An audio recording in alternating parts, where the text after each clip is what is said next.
Salut et bienvenue sur la chaîne Curieuse Bibliothèque. Aujourd'hui, je vous parle pas de livres, je vous parle de mes habitudes de lecture.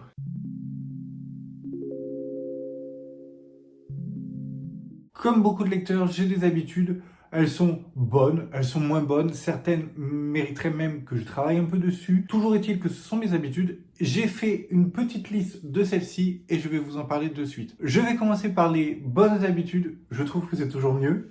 Dans les bonnes habitudes, j'ai noté la première, je lis partout et tout le temps. C'est-à-dire que j'ai tout le temps un livre sur moi, que je me rende à un rendez-vous ou que je me rende quotidiennement à mon travail, j'ai toujours mon livre dans mon sac. Je conduis pas, donc du coup, dans le bus pour me rendre à mon travail, je lis. Je profite même du trajet pour aller jusqu'à l'arrêt de bus pour lire. Je lis en marchant. Alors, je fais attention, mais je lis en marchant. Quelquefois même, quand je promène mon chien, il m'arrive d'avoir mon livre avec moi. J'en profite, alors là bien sûr c'est une promenade un peu plus longue, je prends mon temps, je me pose même sur un banc ou quoi, mais je profite de ces moments pour lire aussi. Une autre habitude qui est justement en rapport avec celle-ci, quand je lis, j'attends pas forcément la fin d'un chapitre ou même d'une page pour arrêter ma lecture. Souvent j'arrive soit à m'arrêter à une phrase, alors pas forcément une fin de chapitre ou quoi, et reprendre ma lecture même quelques heures ou peut-être même le lendemain, sans que ça me pose problème. Je relis souvent une ligne ou deux et ça me remet directement dedans. J'ai pas forcément ce côté où j'attends la fin d'un chapitre, tout simplement parce que j'aime le côté spontané, c'est-à-dire que quelquefois j'ai que quelques minutes, donc je vais en profiter pour lire. Si j'ai pas le temps d'arriver à la fin du chapitre, c'est pas grave, je m'arrête où j'en suis, tout simplement. Je lis en musique, alors je sais pas si c'est pareil pour vous, vous pouvez m'en parler dans les commentaires, mais j'adore lire en musique. Certains styles de lecture vont être plus propices à un fond musical. Moi j'adore par exemple lire mes thrillers en musique. Non, au final, j'aime quasiment toutes les lectures avec un fond musical, j'y pense en même temps. Que ce soit thriller, fantasy, j'accompagne quasiment toutes mes lectures de musique. Souvent, je mets des bandes son de films. Je trouve ça génial parce que du coup, on n'a pas tout ce qui est paroles. Quand j'entends des musiques avec des paroles, c'est vrai que j'ai tendance à, soit si je les connais, à chanter clairement. Alors je chante faux. Quand il n'y a pas de paroles, clairement, ça nous fait vraiment un cocon. Moi, je suis vraiment encore plus à fond dans ma lecture, c'est incroyable. J'adore ça, vraiment. Je trouve que ça donne une plus-value dingue à certaines lectures que j'ai fait. D'ailleurs, j'adore les livres de Maxime Chatham, par exemple. Et ce que j'adore avec cet auteur, c'est qu'au début de ses livres, il nous indique les musiques qu'il a écoutées pour s'immerger dans l'écriture de ses romans. On a, dès le début du roman, une petite note. J'écris en musique pour m'enfouir dans mon cocon créatif. Je ne saurais que vous recommander de lire ce roman de la même manière. Rien que vous et cette histoire. La musique pour vous isoler dans ces pages. Voici les albums que j'ai le plus écoutés. Donc après, il nous liste quelques albums. Du coup, c'est vrai que souvent, je me sers de ces listes pour vraiment m'immerger comme conseillé dans le livre. Et ça marche complètement. Alors, c'est vrai qu'à chaque fois, j'ai tout le temps ce moment où quand je lis du coup avec ces musiques, je me dis ah ouais mais attends, peut-être que c'est pas forcément cette musique à ce moment-là de son écriture. Bon, en même temps, un procédé d'écriture ou un livre, forcément on va pas tomber sur les mêmes moments, sur le même morceau de musique au moment où il a écrit ces lignes particulières. Mais voilà, ça fait partie de la construction du roman et je trouve que c'est vraiment rien de tel pour s'isoler dans une lecture. Donc c'est vrai que Maxime Chatham, par exemple, dans énormément de ses livres, ou quasiment tous je crois, il conseille. Sinon clairement je regarde de quoi parle le livre, même si souvent je ne connais pas les résumés. On sent l'ambiance du livre et de suite on s'oriente pour le choix des musiques. Et sinon en cas de doute, je mets du classique et à ce moment-là, ça marche tout le temps en fait. Alors j'ai noté une habitude, c'est pas vraiment une habitude, je fais partie de ces personnes qui pensent qu'il y a toujours un bon moment pour chaque lecture. C'est-à-dire, j'ai une pile à lire qui a tendance à déborder, j'en rajoute assez régulièrement, ce sera l'objet d'un autre point d'ailleurs. Je pense qu'il y a clairement un moment pour chaque lecture. Alors, à un moment, non, heureusement, il y en a plusieurs, mais il y a un mood, quoi. Suivant comment on se sent dans sa journée ou même dans la semaine, on va plus ou moins s'orienter vers telle lecture. C'est un peu une excuse, je l'avoue, mais c'est pour ça que j'ai tendance à avoir une pile à lire assez pleine, j'ai envie de dire, pour pouvoir vraiment piocher suivant mon humeur. Parce que clairement, le peu de fois où j'ai abandonné des lectures, je suis quasiment sûr que c'est à cause du moment aussi où j'ai choisi de faire cette lecture en question. Une autre de mes habitudes, c'est que je vais avoir tendance à lire plusieurs livres en même temps. Souvent, je lis plusieurs livres en même temps lorsque j'entame une saga, par exemple. Une saga qui va me prendre plusieurs semaines, plusieurs mois. Dernièrement, j'ai lu Shades of Magic. C'est vrai que j'ai coupé mes lectures avec d'autres livres. J'aime bien à ce moment-là, à chaque tome ou alors même quelquefois entre les tomes, quand il y a des longueurs ou quand tout simplement je sature un peu de l'univers, parce que y a des sagas qui sont plus faciles à lire que d'autres. Là, j'arrête, même si je suis au milieu d'un chapitre, j'ai pas vraiment de loi pour arrêter. Voilà, j'arrête ma lecture, je la mets en pause, je lis quelque chose d'autre. Alors ça peut être des romans graphiques, des nouvelles, un thriller. Souvent, je place des thrillers parce que souvent c'est des one-shots. J'aime bien parce que le rythme est plus rapide. Et du coup, je trouve que c'est bien pour me changer mes lectures. Donc c'est vrai que j'ai souvent 2 livres en cours en même temps. Certains comprennent pas pourquoi, mais moi j'y arrive comme ça. Je pense qu'au final, on est nombreux à faire ce genre de choses, à avoir plusieurs lectures en même temps. Souvent, c'est des genres différents, donc à la limite, ça pose pas de problème vu qu'on parle vraiment de choses complètement différentes. Une habitude que j'ai eue récemment, c'est de commander mes livres sur Vinted. Avant, je connaissais pas Vinted. Alors, cette habitude, j'aurais pu la classer dans les bonnes comme dans les mauvaises. C'est une bonne habitude parce que je fais des économies, clairement. Les livres neufs, surtout en format broché ou des éditions collector, ça coûte quand même assez cher. Et quand on en consomme pas mal dans l'année ou même dans le mois, ça fait vite un budget. Vinted me sauve sur ce coup-là. Alors bien sûr, il y a d'autres moyens de trouver des livres d'occasion. Par exemple, quand j'étais sur Montpellier avant, j'allais souvent, très souvent, chez Gilbert Joseph. C'est une librairie qui a un gros rayon occasion et je passais énormément de temps à fouiller dans les bacs. Vous aviez les étagères de livres et au-dessous ou même au milieu des allées, vous aviez des bacs avec des petits panneaux, livres à 1 euro, 50 centimes, 2 euros, tout ça. C'était bien rangé. Alors pas par thème mais par prix. Quelquefois par thème aussi, ouais quand même. Je m'asseyais au sol et je fouillais chaque bac et j'ai trouvé des dingueries, clairement. J'en ai pas à côté de chez moi, mais j'ai Vinted. Vinted, vous l'avez peu importe où vous êtes. Je trouve ça génial parce qu'en plus, je sais pas si c'est le cas ou pas. Bon, c'est vrai que c'est plus simple de vendre des objets, même d'occasion, mais quand c'est en bon état. Mais alors, clairement, sur Vinted, je trouve des livres, j'ai l'impression qu'ils n'ont jamais été lus. Par exemple, 2 premiers tomes de Crescent City, donc de Sarah J. Maas, chez De Saxus. Ils sont neufs. Les pages sont pas du tout abîmées, la couverture n'est pas pliée. Souvent, je me dis, mais les gens les ont lus ou pas? Parce que là, ils sont plus que nickel, quoi. J'ai l'impression qu'ils sortent de librairie. Oui, quand on regarde bien, ils sont un tout petit peu pliés ou quoi, mais ils sont vraiment en bon état. Et c'est souvent le cas. J'ai acheté des romans d'occasion, qui sont waouh. Du coup, le fait d'économiser quand même 5, 6, voire plus en euros sur chaque achat, ça fait vite des économies, quoi. Alors après, si vous êtes un peu comme moi, le fait de faire des économies, vous déculpabilisez pour en acheter d'autres. Parce que clairement, je me dis, je viens d'économiser 10, 15 euros, je peux m'en racheter un autre.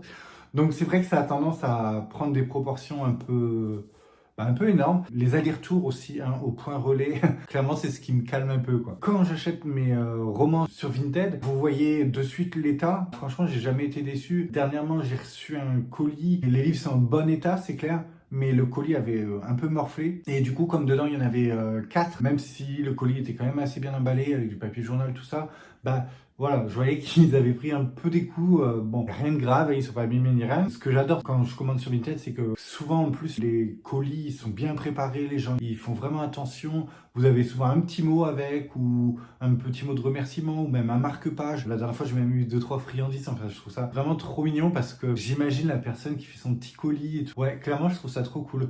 D'ailleurs, j'hésite pas à remercier à chaque fois quand les colis sont bien faits parce qu'on est content de recevoir les livres qu'on a commandés. On a fait des économies et en plus, on a la personne qui nous laisse un petit mot, qui nous laisse une petite attention. Ouais, je trouve ça trop cool à chaque fois, quoi. Dans les bonnes habitudes, il y a aussi les boîtes à livres. Je vous apprends rien, tout le monde connaît, hein, forcément. Mais le truc qui est trop bien, par exemple, c'est qu'il y en a une à côté de chez moi. Je peux souvent aller jeter un œil, voir s'il n'y a pas un petit roman sympa. J'en ai déjà trouvé une paire en plus. Il m'est déjà arrivé d'acheter une fois un livre en trop, ou des livres que je prends sur le coup dans une boîte à lire et au final je me dis je les lirai jamais, donc je les remets. Donc celle-ci c'est pour celle qui est à côté de chez moi, donc ça c'est très très pratique. Et il y en a une autre à côté de mon travail, même dans mon travail parce que je travaille dans un centre commercial et il y a une boîte à livres dans ce centre commercial. Je jette un œil tous les jours. Je trouve quelquefois des choses assez sympas. Je trouve ça cool aussi ce côté échange, ce côté partage de lecture. Ouais, je trouve ça génial, quoi. On va passer sur les mauvaises habitudes. Il y en a moins, bien sûr. Mais il y en a quand même quelques-unes. Souvent, je craque pour les beaux livres. Déjà, qu'est-ce que c'est un beau livre? Pour moi, c'est soit une intégrale, soit ça va être une couverture. Par exemple, j'adorais Je trouve que ça a vraiment du charme en fait. Ces vieilles couvertures, même le livre est un peu, il est un peu abîmé, il a vécu clairement. Ce genre de livre, ce genre de première de couverture, j'aime beaucoup trouver des éditions comme celle-là. Et les vieilles couvertures, alors tous mes Stephen King, j'aime bien les avoir comme ça. Je les ai pas tous évidemment, mais dès que j'en trouve un, j'hésite pas à prendre ces vieilles éditions et laisser celles que j'ai, faire un échange parce que clairement, je trouve que c'est trop beau. Ils sont un peu vieillis. Ouais, je trouve que c'est vraiment très beau. Et alors bon la vieille photo de Stephen King. C'est vraiment mon petit plaisir pour les Stephen King, c'est vraiment de trouver toutes ces vieilles éditions comme ça, collectionnées au fur et à mesure, quoi. Sinon, en beau livre, je disais aussi les intégrales. Par exemple, là, ce week-end, on a fait le festival rue des Livres à Rennes. Sur le stand des éditions Gulfstream Éditeur, j'ai rencontré du coup Ellie S. Green. Son super livre était en vente. C'est Steam Sellers, l'intégrale du coup. Voilà. Quand j'ai vu cet objet livre, parce que clairement c'est un objet livre, là, j'ai craqué. J'ai un peu ouvert les premières pages et j'ai trouvé que c'était vraiment... Bon alors en plus, j'ai ma petite dédicace maintenant. J'ai trouvé que c'était vraiment un très bel objet. J'ai eu la chance du coup qu'elle soit là pour me raconter rapidement l'histoire. J'en parlerai dans une autre vidéo. Mais voilà, toujours est-il que là on est sur un très bel objet. Et comme je disais, ce genre de livre, ce genre d'intégrale, je trouve ça super. Un autre livre, une autre intégrale, c'était celle-ci aussi, l'intégrale de Lock and Key aux éditions iComics. J'en ai parlé dans une autre vidéo. Celui-là, quand j'étais rentré chez mon libraire, je l'ai vu, je l'imagine directement dans ma bibliothèque. J'ai craqué, je l'ai trouvé très beau. Les planches sont super. L'histoire de Lock and Key, mais surtout, encore une fois, là, c'est l'objet livre. C'est ce genre de livre pour lequel j'ai tendance à un peu être moins raisonnable, on va dire. J'en parlais déjà tout à l'heure, une autre de mes mauvaises habitudes, par exemple, c'est que je n'arrive pas à baisser ma pile à lire. Alors, est-ce que c'est une mauvaise habitude ? C'est là où je suis un peu... je sais pas trop. Oui, ça peut être vu comme une mauvaise habitude parce que j'ai tendance à racheter. Comme je disais tout à l'heure quand je parlais de Vinted, ça n'aide pas. Je disais aussi qu'à chaque moment correspondait plus ou moins une lecture. Voilà, du coup, j'ai une pile à lire qui déborde. Alors, quelquefois, c'est vrai que je me dis, bon... Allez Gwen, là, calme-toi un peu, essaye d'en lire quelques-uns, d'éliminer un peu quelques titres de ta pile pour pouvoir y voir un peu plus clair, tout simplement. J'y arrive pas, en fait. Je trouve que ça a un côté rassurant pour moi d'avoir des lectures en attente. Je peux clairement prendre mon temps, venir fouiller un peu celles que je veux ou pas. Quand je sens que j'arrive à la fin d'un livre, même, je vais devant ma bibliothèque, de suite je vais avoir envie d'un style ou quoi. Je sélectionne quelques ouvrages, je les mets de côté, donc je me fais une pile à lire de ma pile à lire. Comme ça, j'ai déjà fait une présélection et quand je termine mon livre, j'ai tendance à enchaîner directement. Du coup, je viens dans le bureau où se trouve ma bibliothèque. Je choisis parmi cette petite sélection. En fait, je trouve que ce moment où je vais choisir ma prochaine lecture, ce moment, il commence assez tôt. Je commence à y penser, je commence à les sélectionner jusqu'au moment où je choisis vraiment cette lecture. Et je trouve que c'est un moment, moi j'aime trop, quoi. Là, par exemple, je pense à un roman graphique qui m'attend depuis quelques semaines. Je vais vous le montrer. Tac, tac, tac. Donc là, j'ai ce roman graphique, ce super roman graphique qui m'attend. Toutes les morts de Leila Starr, Ranvé plus Philippe Andrade aux éditions Urban. Donc là, c'était un cadeau de mon chéri un jour où je rentrais du boulot. Ça fait plaisir. Clairement, déjà, rien que la couverture. Derrière, c'est un peu mystérieux. J'ai pas lu. J'ai surtout regardé là, ce dessin. Voilà, clairement... Ça me fait penser à une déesse, toutes les morts, donc en même temps, voilà. Et là, il y a un corbeau qui me fait penser à Odin. Toujours est-il que, voilà, celui-là, il est dans mes futures lectures, il est un peu sur le dessus de ma pile à lire, dans ma petite pile à lire, de ma pile à lire. J'attends d'avoir un petit moment pour pouvoir le découvrir. Comme beaucoup, je pense, je me dis souvent, ce mois-ci, je vais pas acheter de livres. Voilà, de toute façon, j'y crois même pas quand je le dis. Clairement, si, il y a des moments où j'y crois. Je me dis, allez, le mois dernier, j'ai pas mal acheté. Là, par exemple, Festival du livre, j'ai acheté 5 romans, dont une intégrale. Donc bon, je peux m'en passer pendant quelques temps. Je dis, je n'achèterai rien ce mois-ci. Clairement, je craque parce que je vois passer de nouvelles sorties ou même je vais regarder une vidéo YouTube qui va me donner envie de découvrir un roman. Je suis un peu influençable aussi et du coup, c'est vrai que j'ai tendance à ne pas tenir ma pseudo-promesse de je n'achèterai pas ce mois-ci. Mais je la fais. Je la fais en début de mois, quasiment tout le temps. Et ouais, un jour, je la tiendrai, c'est clair. Comme je viens de dire, je suis assez influençable, c'est aussi un de mes défauts hein, en tant que lecteur. Je vais regarder des vidéos, les Insta de certaines personnes qui vont me donner envie de découvrir des lectures. Ils en parlent tellement bien que ça me donne envie, forcément. Souvent, c'est même des lectures vers lesquelles j'irai pas forcément. D'entendre d'autres personnes en parler, le mieux, c'est quand les gens ont aimé une lecture, ce qu'ils arrivent à faire passer comme émotion. Moi, ça marche à chaque fois. Souvent, je rachète un livre. Donc ouais, je suis influençable. Le travail que j'essaye de faire sur moi, s'il doit y en avoir un, c'est surtout moins craquer pour les éditions collector. J'ai craqué beaucoup de fois pour beaucoup de collectors, beaucoup de livres avec Jaspage aussi, parce que je trouve que c'est très très beau. Mais là, ça y est, j'ai commencé un peu à calmer un tout petit peu. C'est-à-dire qu'en fait, j'ai beaucoup acheté dernièrement des très belles éditions avec des beaux Jaspage, enfin vraiment de très très beaux livres, mais je les ai pas lus.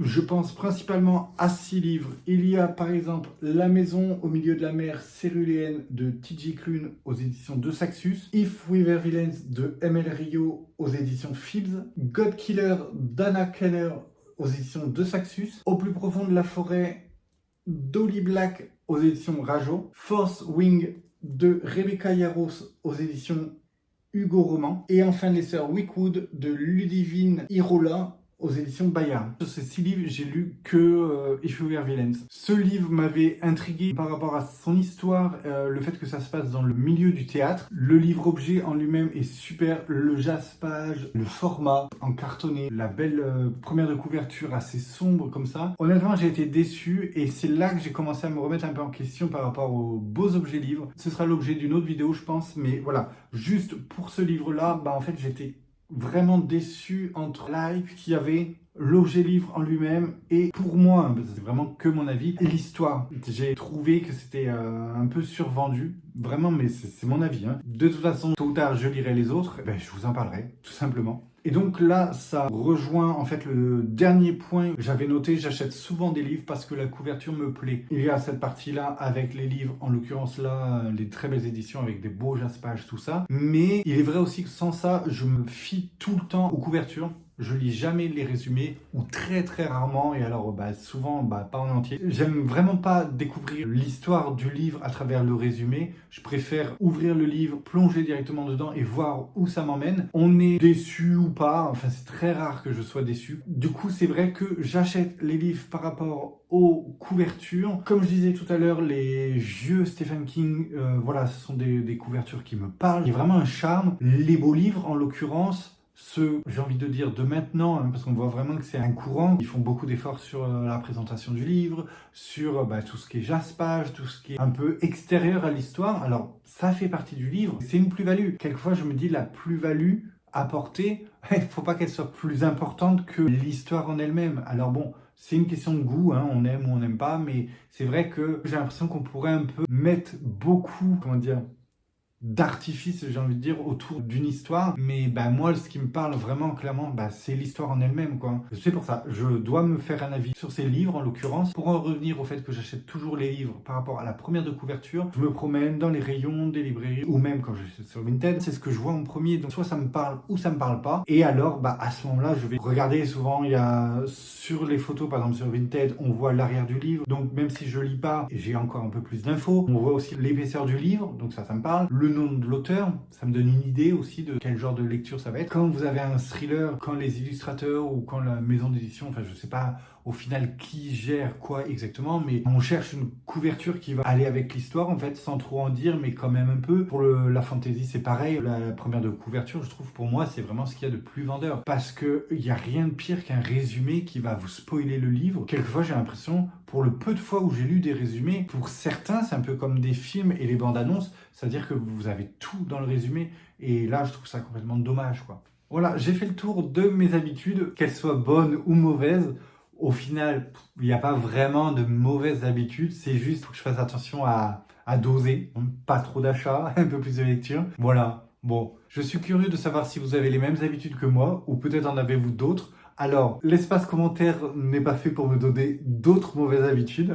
Je rigole. Toujours est-il que si vous avez d'autres habitudes, bonnes ou mauvaises, selon vous, vous pouvez me les partager, me donner vos avis aussi sur ces fameuses habitudes que j'ai. Peut-être que certaines, vous avez réussi à modifier quelques petits aspects pour que ce soit moins dérangeant, entre guillemets, pour vous. Voilà, faites-moi part de vos avis par rapport à cette vidéo. Est-ce que ça vous a plu? Moi, bah écoutez, j'ai pris plaisir à la tourner. Je trouvais ça cool de me livrer un peu. Comme ça, à travers ces habitudes, vous commencez peut-être à me connaître un petit peu mieux. La vidéo est maintenant terminée. Vous pouvez me retrouver comme d'habitude sur mon Instagram. Je vous souhaite de bonnes lectures et je vous dis à la prochaine. Un fond musical. J'ai trouvé quelques résultats sur le web. Je peux vous les montrer si vous me reposez la question sur votre iPhone. Non, merci. Voilà. Je sais pas où j'en étais. Qu'est-ce que ça peut être d'autre? Je fais des bruits. Bien sûr aussi. Ouais, je m'énerve. Je viens de retrouver quelque chose. Ok. Ouais, je suis un peu influent. Je suis un peu oh la vache. Donc, quelquefois, c'est. Je pars dans tous les sens, c'est vrai.